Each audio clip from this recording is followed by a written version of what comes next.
Part 1. Her shoes were always facing the door. There are certain things you don't question in a marriage, until they start to unravel. For me, it was her shoes. My wife, Elena, kept her shoes lined up perfectly by the front door. Always. Same beige flats, same direction. Facing outward. As if she needed to leave quickly. As if she never really unpacked the idea of staying. I noticed it the week after we moved in.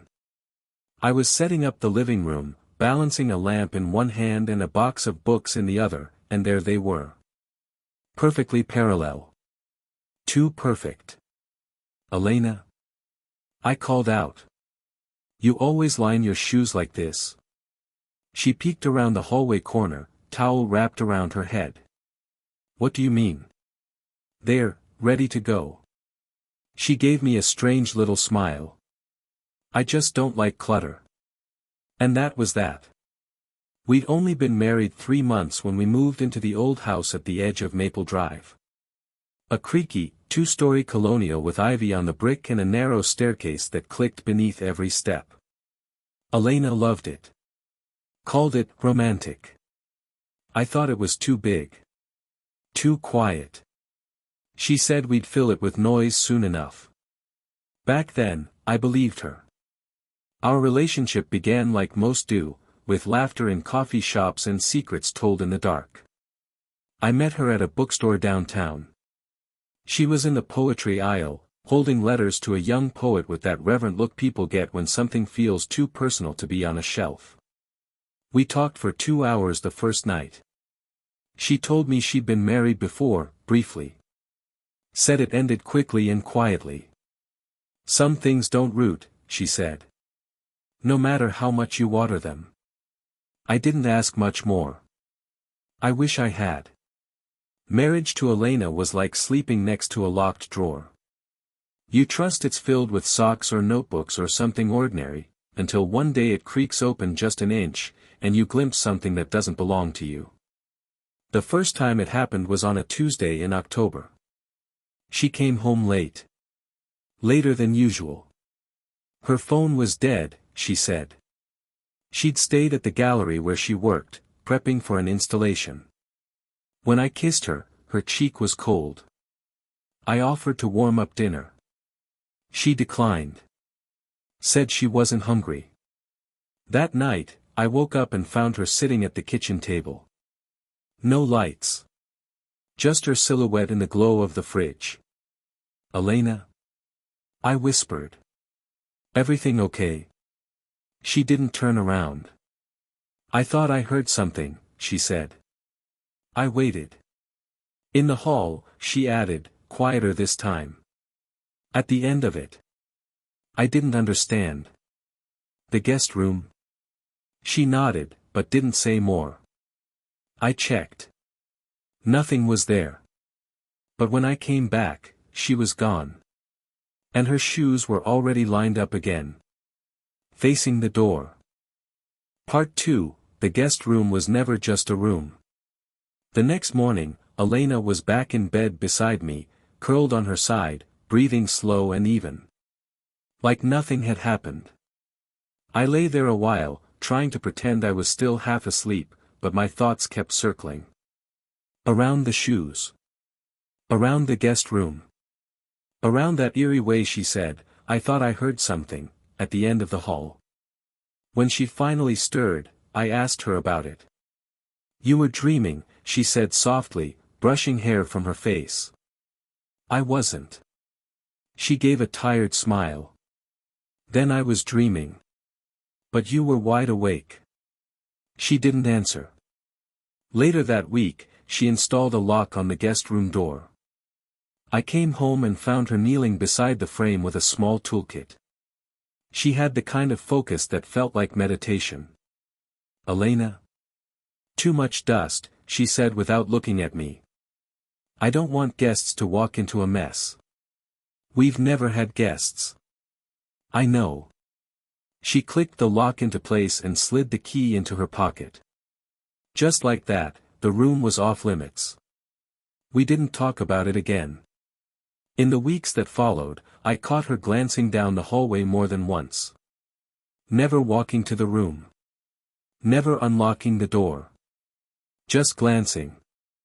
Sometimes when she didn't know I was looking. Other times when she'd pause mid-sentence, like she was listening for something. I started noticing other things too. The way she double-checked the windows before bed. The way she avoided the attic stairs, even to grab the Christmas decorations. The way she woke up gasping in the middle of the night, not from nightmares, exactly, but from something heavier. As if she was drowning in silence. One evening, after we'd both fallen asleep on the couch watching an old movie, I woke up alone again. I found her standing at the end of the hallway. Just standing. Still. Elena? She didn't turn around. I approached slowly, careful not to startle her.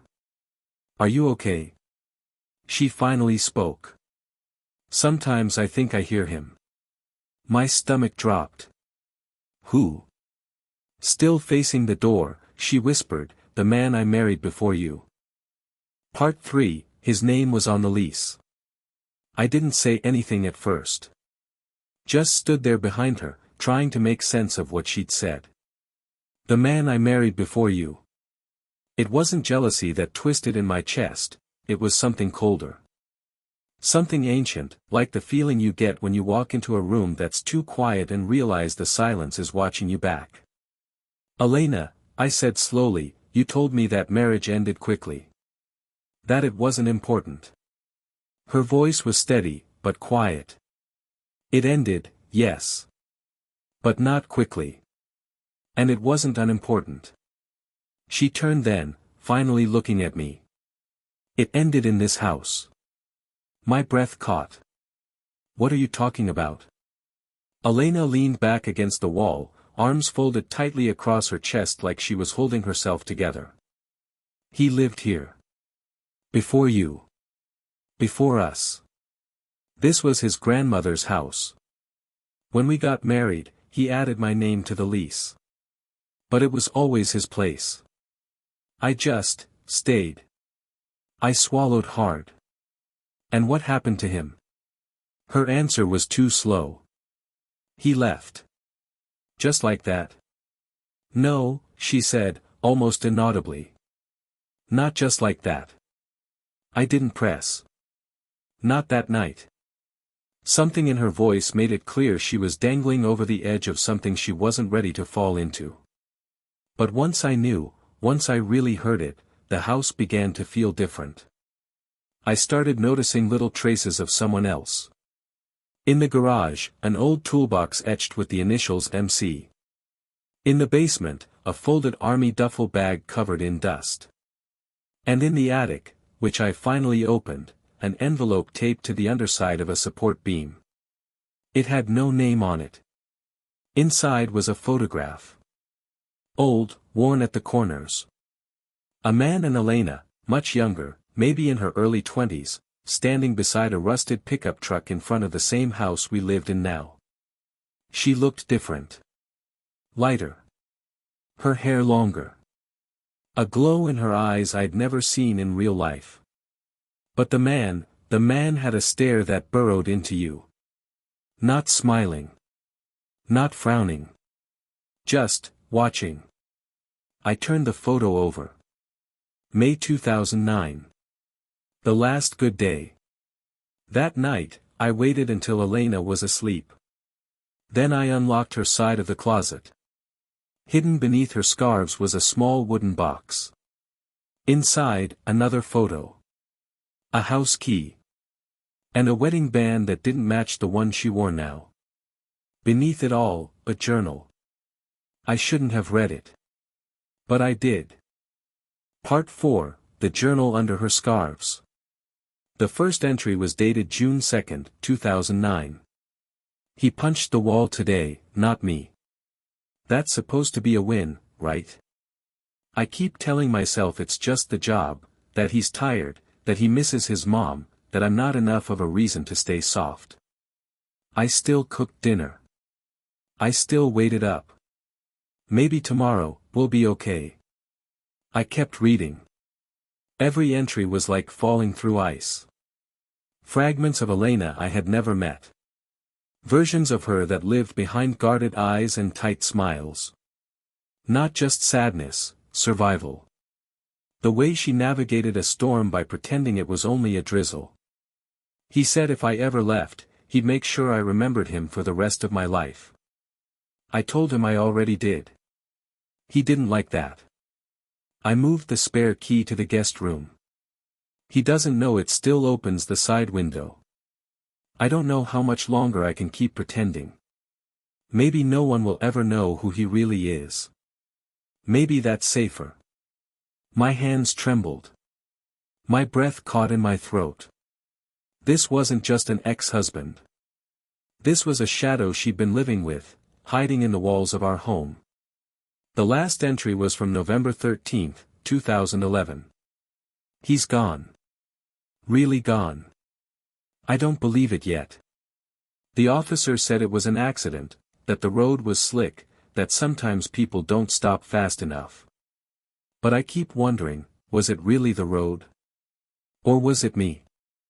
The version of me he built and broke and left behind. I locked the guest room today. It's the only way I can sleep. I closed the journal and sat in the dark for what felt like hours. The man she'd married before me, he hadn't just left. He died. In a car crash.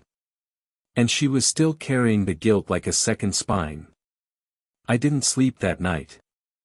I lay awake, staring at the ceiling, hearing every creak of the house like a voice I'd never noticed before.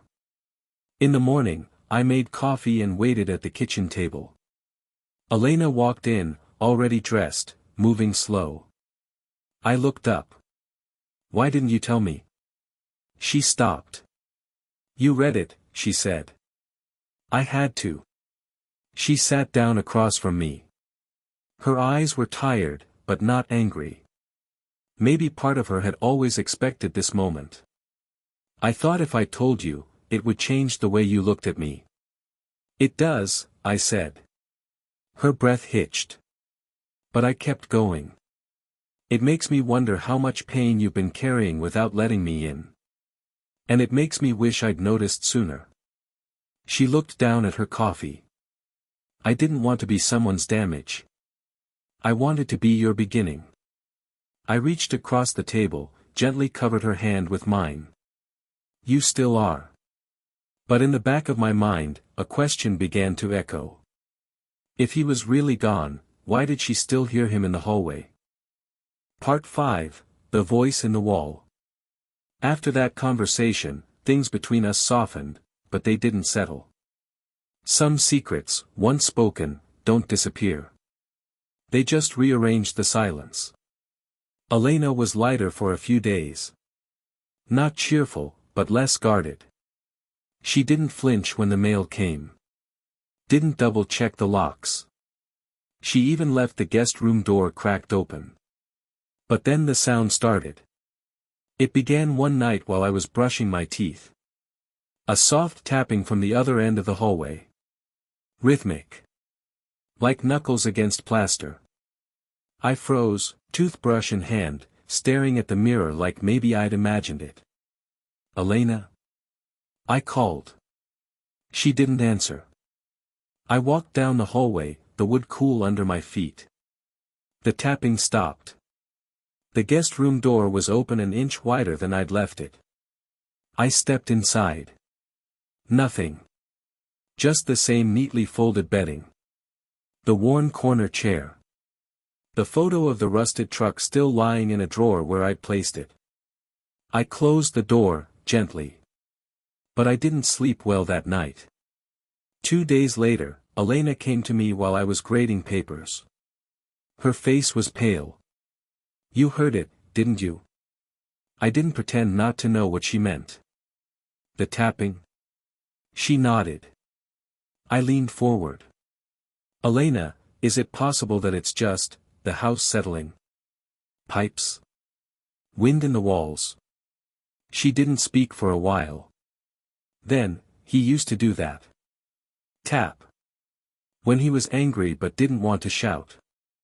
3 knocks on the wall. Always 3. I tried to keep my voice steady. It's been over 10 years. I know. But you think. I don't think anything, she said. But sometimes. I feel him here. Like the air thickens. Like he's waiting. I wanted to tell her it was grief. Guilt. Trauma echoing through the bones of the house. But then she said something that made my skin crawl. I found a note. She handed me a folded slip of paper. I recognized the handwriting immediately. I'd seen it in the journal. It read. You can lock the door, Elena. But I never needed a key. I stared at the paper for a long time. Where did you find this? In the guest room closet, she whispered. Taped to the inside of the door. I wanted to be logical. Rational. I wanted to tell her she must have missed it before, that it had been there for years, just waiting. But it was new. The ink wasn't faded. The tape was fresh. And I knew. I had checked that closet already. That night, I locked the guest room myself. I put the key on my nightstand. But around 2 a.m., I heard it again. 3 knocks. Not on the door. From inside the wall. Part 6, Behind the Wall. The sound was unmistakable. 3 knocks. Slow. Deliberate. Muffled, but close, too close. Like someone was tapping from within the drywall, right behind the headboard of the guest room bed. I didn't move at first.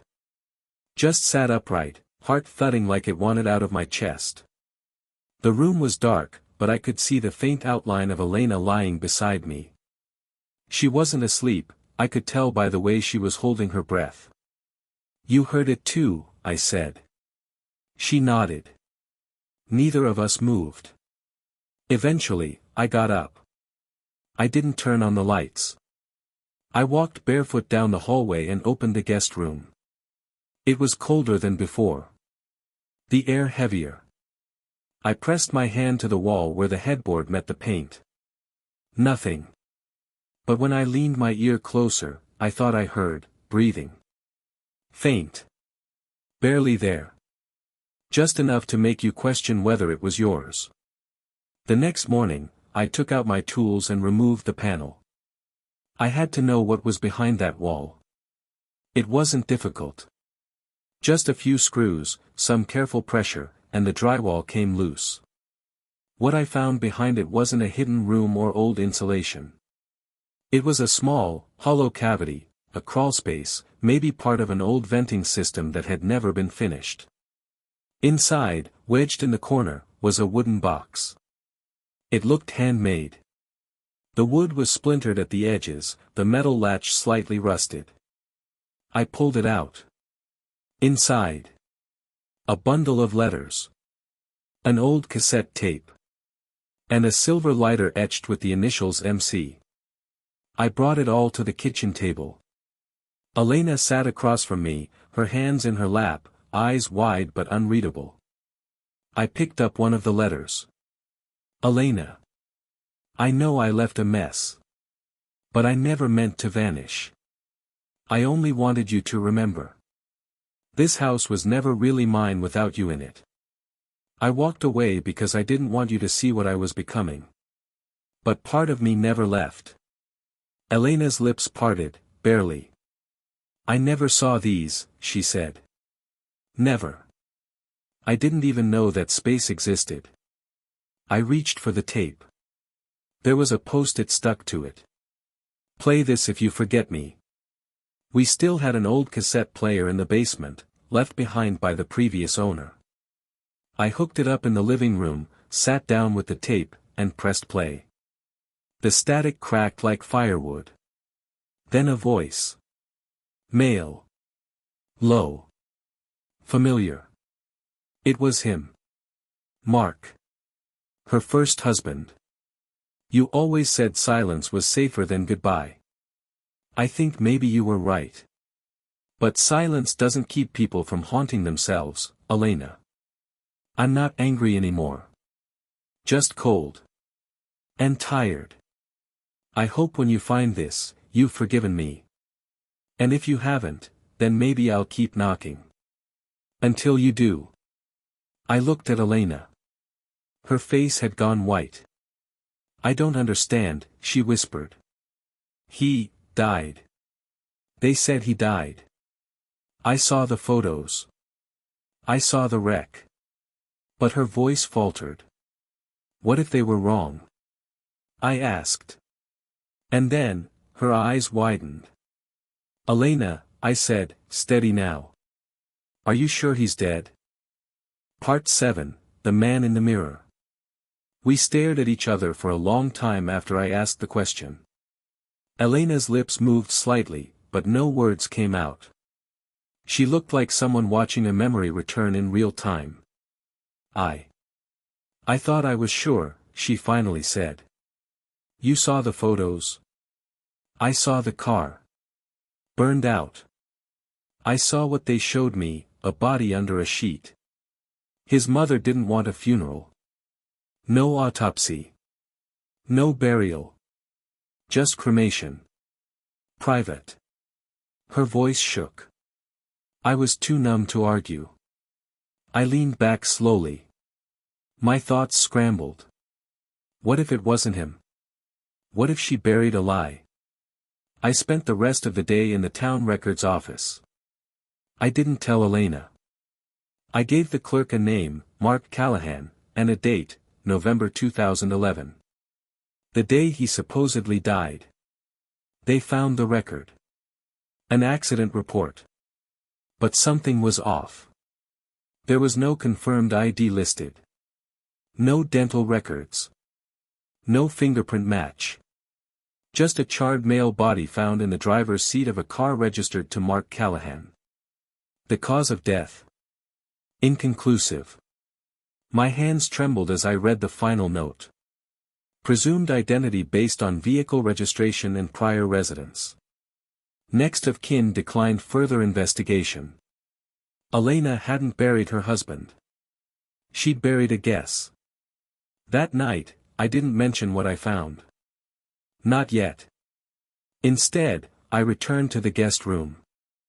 I sat on the bed, opened one of the letters from the box. This one felt different. The envelope had a smear of ink on it, like it had been handled with wet hands. Inside. I see you moved on. I see the lights in the hallway now. Different patterns. New shadows.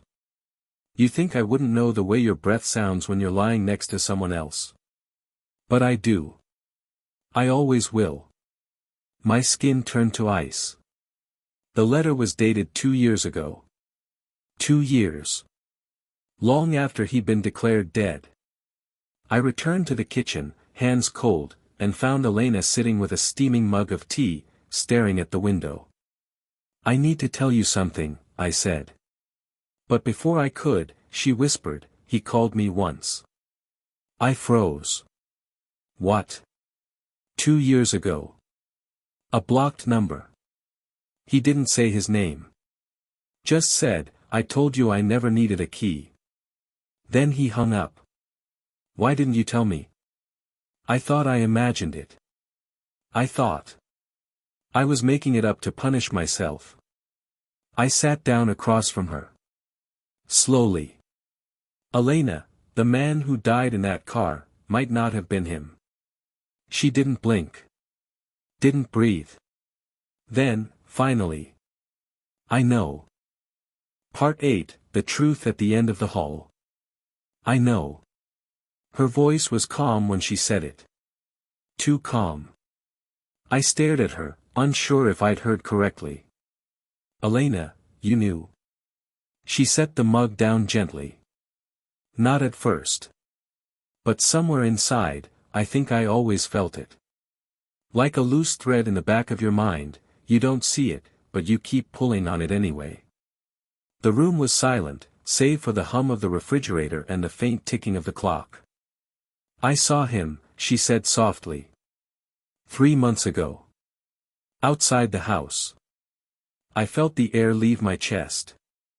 You what? He was standing across the street. Just, watching. He didn't try to speak. Didn't come closer. I wasn't even sure it was real. But I know that shape. That stillness. He used to go quiet like that before he broke things. She looked at me, and her voice wavered for the first time. I didn't tell you because I was afraid you'd think I was crazy. Or worse, that I wasn't done with him. I didn't know what to say. I felt like we were standing at the edge of something bottomless, and the ground beneath us had just cracked open. So you think he's alive? I know he's alive. Her hands trembled. And I think, he's still here. I went to the police the next morning. Told them about the letters, the voice on the tape, the gaps in the death report. I showed them the crawlspace, the box. They took it all seriously, at first. Opened a report. Promised to follow up. But as the days passed, the momentum faded. No fingerprints. No camera footage. No confirmed sightings. Just fragments of paper and fear. They couldn't open an investigation into a man legally declared dead. Unless he showed up alive. That night, I woke to the sound of shattering glass. I bolted upright. Elena was already out of bed, clutching her robe, eyes wide. We crept down the hallway together. I held a fireplace poker in one hand. The kitchen window had been broken. Just one pane. The latch on the back door was hanging loose. But what stopped me wasn't the glass. It was the writing on the wall. In thick black ink, someone had scrawled 5 words. I told you I'd wait. We didn't stay another night. We packed what we could before sunrise and left the house behind. She didn't cry. She didn't speak. I drove for hours, until the sun was high and the map didn't matter. Eventually, we settled in a small town 2 states away. A rental apartment above a quiet bookstore. No creaky hallways. No guest room. Just us. Rebuilding. We never heard from him again. No more notes. No calls. No knocking. But sometimes, in the late hours of night, when the street outside is still and the world feels too quiet, Elena will wake and look toward the hallway. Even though there's no door there. And I'll take her hand, and say the same thing every time. You're here. You're safe. He's not coming back. She'll nod. Smile. Try to believe it. And then we sleep. Together. In the same silence that once tried to pull us apart.